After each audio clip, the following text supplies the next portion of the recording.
হৰি নাম লবলৈ ভকতে পাবলৈ নাই, কীৰ্তন কৰিবলৈ ভকতৰ সময়েই নাই।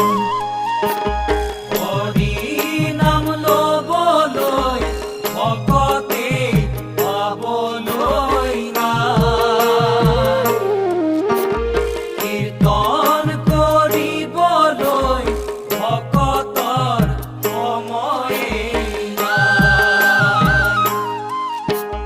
ভকত বৎসল